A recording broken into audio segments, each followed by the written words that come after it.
తిరుపతి జిల్లా చంద్రగిరి నియోజకవర్గం పాకాల మండలం పాకాలలోనే విద్యుత్ రెవెన్యూ కార్యాలయం కొనసాగించాలని జిల్లా Congress party vice president Pathan Mastan Basha గురువారం మీడియా సమావేశంలో తెలియజేశారు. ఈ సందర్భంగా జిల్లా Congress party vice president Pathan Mastan Basha మాట్లాడుతూ పాకాల మండల కేంద్రం నందు గత 75 సంవత్సరములుగా విద్యుత్ రెవెన్యూ కార్యాలయం కొనసాగుతున్నదని, ఈ కార్యాలయం పరిధిలో పాకాల, పెనుమూరు, పులిచెర్ల, పూతలపట్టు, ఐరాల మండలాలు ఉండేవని, అవి దశల వారీగా మండలాలను తొలగిస్తూ ప్రస్తుతము పాకాల మండలం మాత్రమే కార్యాలయ పరిధిలో నడుస్తున్నదని పేర్కొన్నారు.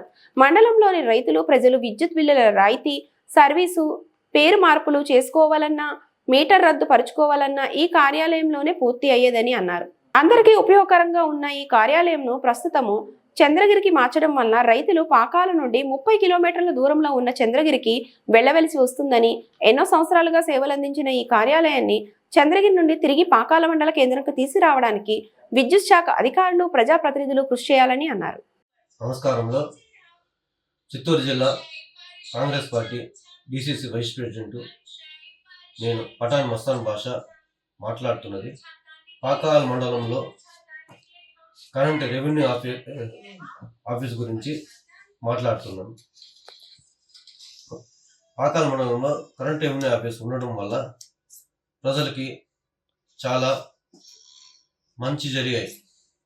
ఏం మంచిరా అంటే, కరెంటు ఛార్జెస్ బిల్లింగ్ మీద ఎక్కువ అమౌంట్ రావడం కానీ, ఇట్లా సమస్యలు ఏమన్నా ఉంటే కరెంట్ రెవెన్యూ ఆఫీస్ కాడికి వెళ్ళి పరిష్కారం చేసుకునేవారు. అదేవిధంగా ఇట్లా నేమ్ చేంజెస్ కానీ, నేమ్ కరెక్షన్స్ కానీ ఇట్లాంటివి ఏమైనా ఉంటే ఆ రెవెన్యూ ఆఫీస్ కాడికి వెళ్ళి పరిష్కరించుకునేవారు. అదేవిధంగా అగ్రికల్చర్ ఇష్యూస్ కానీ, బిల్డింగ్ ఇష్యూస్ కానీ, ఓరియంటల్ ఇష్యూస్ కానీ, ఇట్లాంటి ఇష్యూస్ ప్రతి ఒక్కదాన్ని కరెంట్ రెవెన్యూ ఆఫీస్ కాడికి వెళ్ళి పరిష్కరించుకునేవాళ్ళు ప్రజలు. ఇప్పుడు ఆ రెవెన్యూ ఆఫీస్ని చంద్రగిరి మండలానికి మార్చడం వల్ల ప్రజలు చాలా ఇబ్బందులు పడుతున్నారు. ఏం ఇబ్బందులు అంటే, ఆ రెవెన్యూ ఆఫీస్ వల్ల ఈ పాకాల నుంచి చంద్రగిరికి వెళ్ళి దిగేసి ఆ రెవెన్యూ ఆఫీస్ని ఎత్తుక్కుంటూ వెళ్ళాలి. ప్రజలకు తెలియదు చంద్రగిరిలో ఎక్కడ ఉన్నదని రెవెన్యూ ఆఫీస్ ప్రజలకు తెలియదు. పాకాలకు ఉండే మండలంలో ఉండే ప్రజలకు తెలియదు. వాళ్ళు తెలుసుకుని వెళ్ళే లోపల కనీసము ఆకుండే ఆఫీస్లో ఎంతమంది ఉంటారో, ఎంతమంది పని చేస్తున్నారు, వాళ్ళు ఎవరు ఏమో తెలియకుండా పోతుంది. సరే, ఆ ఆఫీస్లో సరే ఏ పని కోసం వెళ్ళామో ఆ పని ఆ సమయానికి ఆఫీసు ఉన్నాడో లేడో తెలియదు. లేని సమయంలో మళ్ళా తిరుక్కొని పాకాలకు వచ్చి మళ్ళా మరుసటి రోజు రమ్మంటే మరుసటి రోజు వెళ్లాల్సిన పరిస్థితి వస్తుంది. అప్పుడు బస్ ఛార్జెస్ ఎంత అవుతుందో, అతని సమస్య పరిష్కారం కాకుండా అతని స్టైన్ ఎంత పడుతున్నాడో ఆలోచించండి. అదేవిధంగా ఆ రెవెన్యూ ఆఫీస్ వల్ల ఏ ప్రజలకి పాకాల మండలం ఉండడం వల్ల మంచిగా జరుగుతున్నది. ఇప్పుడు చంద్రగిరి మండలం తీసుకుని పోయిన దానివల్ల ఈ పాకాల మండలం ప్రజలంతా చంద్రగిరి మండలానికి వెళ్ళాలంటే ఎంత ఇబ్బంది పడతారో ఆలోచించండి ఒకసారి.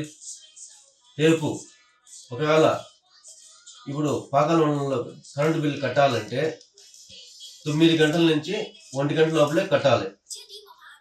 ఆ చంద్రగిరి మండలానికి రెవెన్యూ ఆఫీస్ వెళ్ళిన దానివల్ల.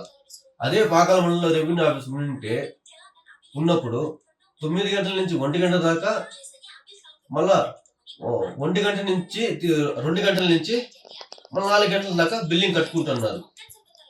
కట్టుకొని ప్రజలకు ఏదో సమస్యలు ఉన్నా కూడా ప్రజలు పరిష్కరించుకుని వెళ్ళేవాళ్ళు.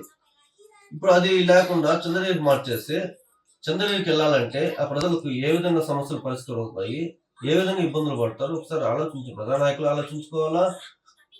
ఎలక్ట్రిక్ డిపార్ట్మెంట్లో ఉండే హైలైట్ డిపార్ట్మెంట్లో డిఈ కానీ వాళ్ళందరూ ఆలోచించుకొని దీన్ని పాకాల మండలానికి మా రెవెన్యూ ఆఫీస్ని తీసుకొని వచ్చి మళ్ళా పెట్టాలని కాంగ్రెస్ పార్టీ నుంచి కోరుతూ, జై హింద్, జై కాంగ్రెస్.